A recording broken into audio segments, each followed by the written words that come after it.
Ipinaabot ni Philippine Coast Guard spokesperson on the West Philippine Sea Coast Guard Commodore J. Tariela ang kanyang pasasalamat at appreciation kay Jose Marie Visceral o mas kilala bilang Vice Ganda, sa kanyang napakamakabuluhang at trending TikTok video kamakailan lamang na Piliin Mo ang Pilipinas.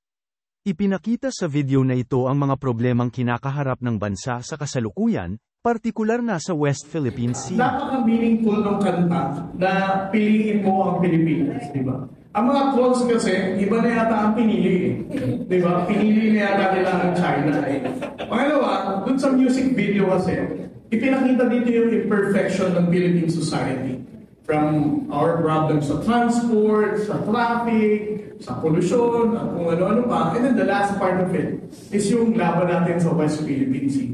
Pinili niya pa rin tapulutin ang Philippine flag. Despite of the water cannoning, despite of the problem nitong transportation natin na to, maalikabok, mauso, polusyon, magulo, maingay, pinipili pa rin niya ang Pilipinas. Di ba dapat ganyan naman tayo bilang Pilipino? Yeah.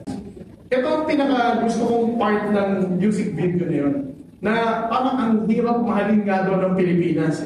Ang hirap ipaglaban. And yet, kahit anong gawin mo, parte ka na ng Pilipinas.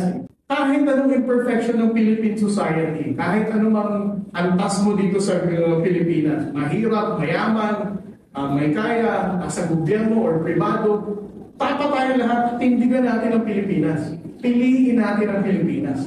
Ang laban natin sa West Philippine Sea, ganyan din eh. Mahirap, masalimuot, minsan, outnumbered tayo ng minsan, most of the time, outnumbered tayo ng Coast Guard, China Coast Guard vessel. And yet, ang Armed Forces of the Philippines, ang Philippine Coast Guard, tinitindigan pa rin natin ang laban natin sa West Philippines.